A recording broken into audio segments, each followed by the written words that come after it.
Principles for Dealing with the Changing World Order by Ray Dalio. Picture yourself as a hungry, ambitious clerk on the bustling floor of the New York Stock Exchange. It's a sweltering summer day, August 15th, 1971. The air practically crackles with energy as fortunes are won and lost in seconds. You're only 22, and you're convinced you're finally cracking the code of how money and power really work. Then Sunday night arrives. You're lounging at home, watching television, when President Richard Nixon's face fills the screen. He drops a bombshell. America will no longer exchange its paper dollars for gold. The promise is broken. Your stomach drops. You realize instantly that something monumental has just shifted beneath everyone's feet. The U.S. government has essentially defaulted. Money, as everyone understood it, just became something entirely different. You think to yourself, this is going to be a disaster. Monday morning, you brace yourself for absolute carnage on the trading floor. Red numbers everywhere, panic in the streets, the works. And chaos does erupt. But it's the opposite of what you expected. The stock market doesn't crash. It rockets upward, surging nearly 4% in a single day. The dollar tumbles, yet stocks soar into the stratosphere. You stand there, completely dumbfounded. Nothing in your young life prepared you for this bizarre twist. It defies all logic. This jarring moment sent a young Ray Dalio on an obsessive, decades-long quest for answers. That shock, that disorienting confusion, became the first of many hard lessons teaching him something crucial.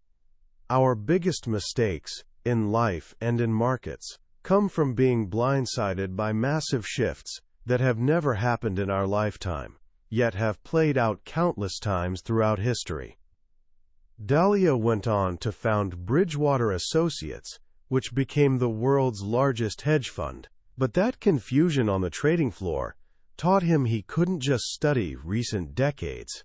He needed to become a detective of history itself, hunting for the timeless patterns that govern how nations rise to glory and crumble into dust. What he uncovered became his massive book, Principles for Dealing with the Changing World Order. His revelation? History isn't just a random parade of events. It's a machine, a cause-and-effect engine that runs in great, predictable cycles. The turbulent era we're living through right now, with crushing debts, bitter political divisions, and a rising superpower challenging the old guard, isn't unprecedented. These are textbook symptoms of a rare and dangerous phase in a 500-year-old pattern. In this summary, I'm walking you through the map Ray Dalio has drawn for us. This isn't a dusty history lecture. This is a peek under the hood of civilization itself, exposing the fundamental machinery driving everything from your retirement account to the fate of empires. By the time we're done, you'll understand the grand cycle of history, see exactly where we are in it right now, and have a fresh lens for navigating the radically different world that's coming. To truly understand our world, we need to zoom way, way out. Picture ourselves as ants, so focused on our tiny, crumb-carrying tasks that we miss the enormous patterns surrounding us. We experience our brief lifetimes as the entire universe, assuming tomorrow will look mostly like yesterday, just with slightly better phones. But this, Dalio warns, is one of the most dangerous illusions we can fall for. The truly epic booms and devastating busts, the golden ages of peace and the dark periods of war, these come along roughly once per lifetime. They always feel shocking and unprecedented to the people experiencing them. But zoom out across centuries, and you see them for what they really are: predictable acts in a grand play that keeps getting performed. Dalio calls this the big cycle. So what exactly is this big cycle? Think of it as the lifespan of a great empire. Every empire has a birth, a prime, and a death. A typical cycle runs about 250 years, though it can vary by 150 years in either direction. It kicks off after a major conflict, a war or revolution, establishes a new world order, with a fresh dominant power writing the rules. This launches a golden era of peace and prosperity. This is the rise. During the rise, the country is fundamentally robust. Debt is low, people cooperate effectively, and leadership is strong and competent. Crucially, it pours resources into education and infrastructure. This excellent education creates a culture of civility, a fierce work ethic, and minimal corruption. Most critically, it sparks innovation. New technologies emerge. The nation becomes a fierce competitor on the global stage. This becomes a virtuous spiral feeding on itself. As productivity and trade expand, income grows. To support this explosion, the nation develops world-leading financial centers. Think Amsterdam in the 1600s, London in the 1800s, New York in the 1900s.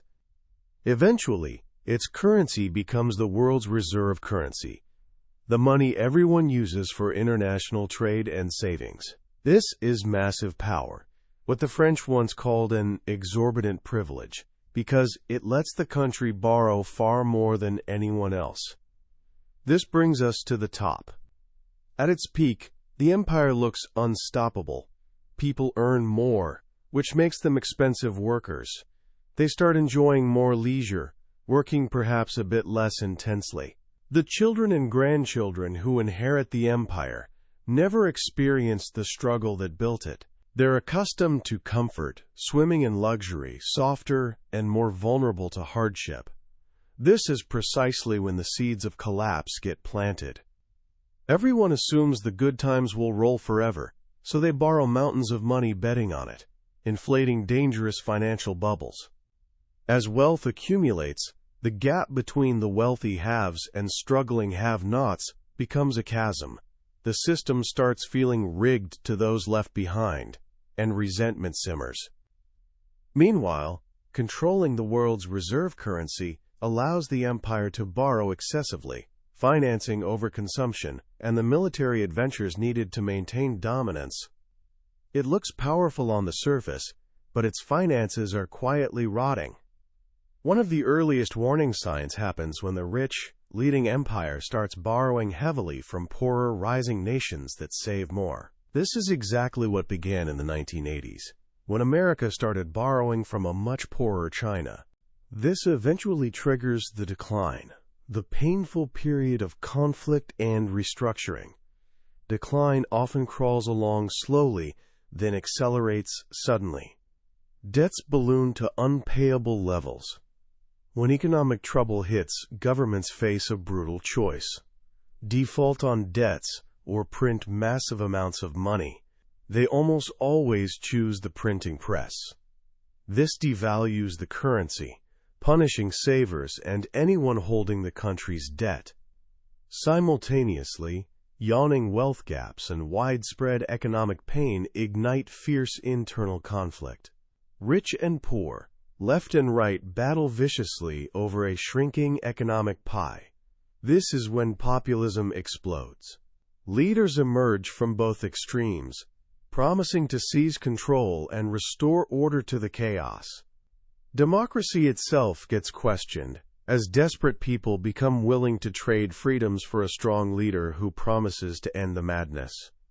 While the empire tears itself apart from within, it faces a challenge from outside. A rising rival power, which quietly built strength while the old power grew lazy, now has comparable military and economic muscle. Sensing weakness, the rising power grows bolder. This sparks a cascade of conflicts: trade wars, technology battles, geopolitical struggles, and eventually, the terrifying possibility of actual military war. When all these forces align, the crushing debts, the money printing, the internal civil conflict or revolution, and external war, the big cycle reaches its explosive conclusion. faith in the currency evaporates. The old world order collapses, and after a period of brutal conflict, a new winner emerges, establishes a new world order, and the whole cycle begins again. This entire sequence is driven by a handful of key power determinants that rise and fall in tandem. Dalio identifies 8 primary measures: education, innovation and technology, competitiveness, economic output, world trade share, military strength, financial center strength, and reserve currency status. The pattern is remarkably consistent. A country's rise starts with strong education. This fuels innovation, which boosts competitiveness. Its share of world trade expands, its economy becomes the largest, and it builds a powerful military to protect its interests. Its financial centers dominate, and eventually, its currency becomes the world's reserve currency. Decline follows a similar but reversed trajectory. The last domino to fall is usually the reserve currency, which hangs on from habit long after the underlying strengths have crumbled. This isn't just abstract theory, it's a story written in 500 years of data. Dalio's study focuses on the last 3 great reserve currency empires: the Dutch, the British, and the Americans, plus the stunning rise of China. The Dutch Empire soared in the early 1600s after breaking free from Spanish rule. They were tiny but brilliantly educated, inventive, and hard-working. They invented modern capitalism, creating the world's first publicly traded company, the Dutch East India Company, and the first stock exchange. They built ships that could circle the globe and a powerful navy to guard their trade routes.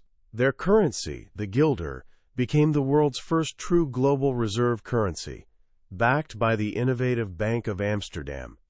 They sat on top of the world. But by the 1700s, classic decline symptoms appeared. The Dutch had grown rich and less hungry. Their wages were high, and they failed to catch the next wave of innovation, the Industrial Revolution brewing in Britain. They bled money in costly wars protecting their empire, especially against the rising British. The Fourth Anglo-Dutch War was devastating. To cover its debts, the Bank of Amsterdam started printing money to bail out the too-big-to-fail Dutch East India Company. This triggered a classic bank run, devaluing the guilder and ending its reserve currency status. The British pound took its place. The British Empire followed the identical script, just grander in scale. Its rise was powered by excellent education, the scientific revolution, then the industrial revolution. It built the world's most fearsome navy, enabling a colossal global empire. London became the world's financial capital, and the pound sterling dominated global commerce. At its peak around 1900, the British Empire controlled over 25% of the world's population and land. But again, the rot had already begun. Britain failed to keep pace with the Second Industrial Revolution, led by rising Germany and America. It became less competitive, education lagged, and it overextended itself fighting expensive wars to maintain the empire. The 2 world wars, despite Britain being on the winning side, left it essentially bankrupt, drowning in debt to the United States. The pound's decline was slow and agonizing, marked by major devaluations in 1949 and 1967. Finally, the empire dissolved, and the US dollar definitively seized the pound's throne. Which brings us to the American Empire. America rose for all the classic reasons. It had abundant resources, protection from 2 oceans, and most importantly, it built a culture valuing strong education, innovation, and an intense work ethic. It weathered internal conflicts, notably the Civil War, emerging stronger. It led the Second Industrial Revolution, and became the world's dominant economic and technological juggernaut. After World War II, the New World Order was undeniably American. The U.S. held two-thirds of the world's gold, produced half the world's goods, and monopolized nuclear weapons. The 1944 Bretton Woods Agreement formally established the gold-backed dollar as the centerpiece of the global monetary system. New York became the undisputed financial capital.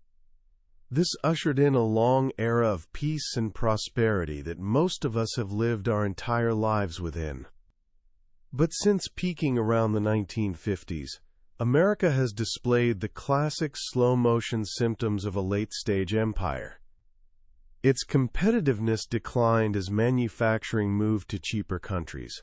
Education rankings fell relative to other nations. It became the world's biggest debtor, borrowing enormous sums to finance spending.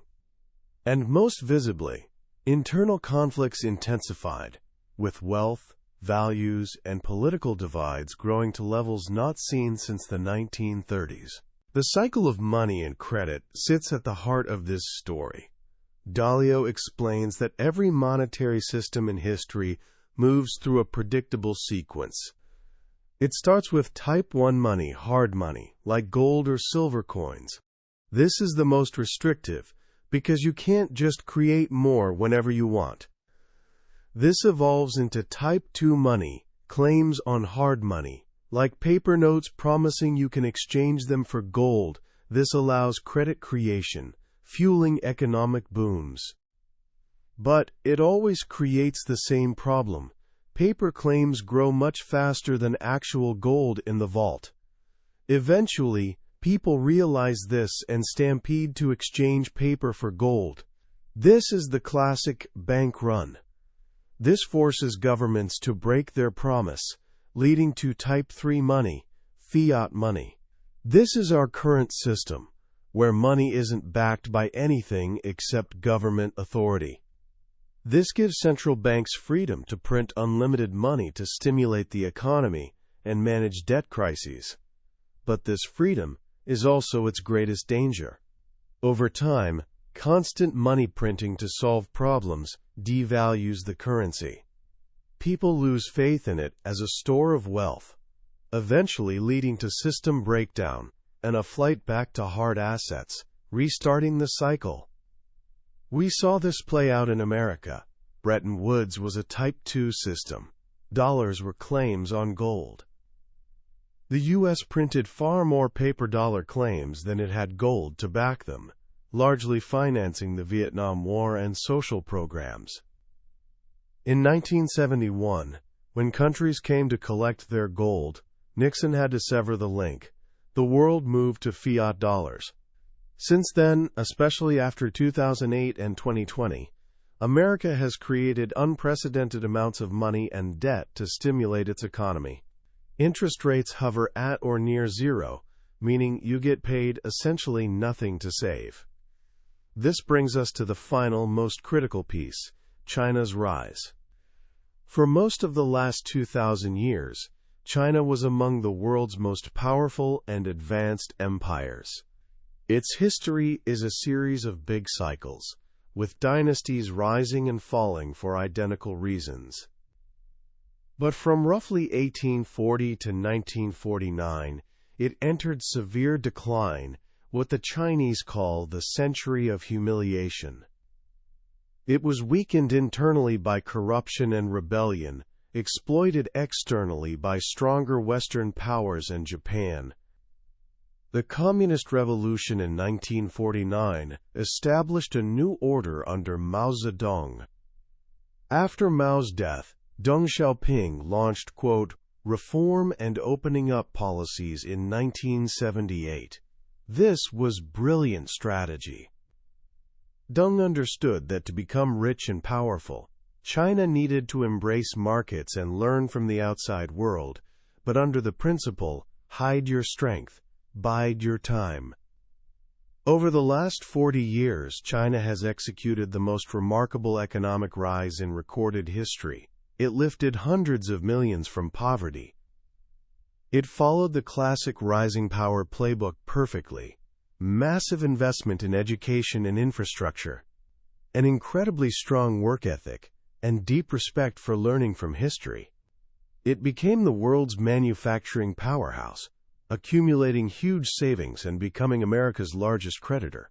Now it's rapidly catching up to, and sometimes surpassing, the U.S. in technology, with clear ambitions to lead in artificial intelligence and quantum computing. Today, we're in a classic Stage 5 of the big cycle. We have a dominant but declining and heavily indebted world power, the United States, suffering from large and growing internal conflicts.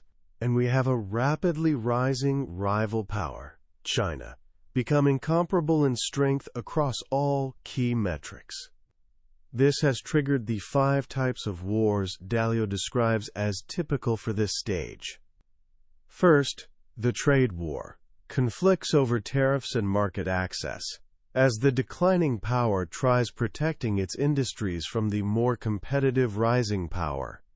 Second, the technology war, a battle for supremacy in technologies that will define the future. This is the most important war, because the winner likely wins all the others. America is trying to cut China off from advanced semiconductors, while China races towards self-sufficiency. Third, the geopolitical war, a struggle for influence over other countries and territories. This plays out in the South China Sea, especially over Taiwan. Dalio notes that a Taiwan conflict could trigger military confrontation, like past conflicts that pushed rival powers over the edge. Fourth, the capital war, using financial power as a weapon through sanctions and limiting access to capital.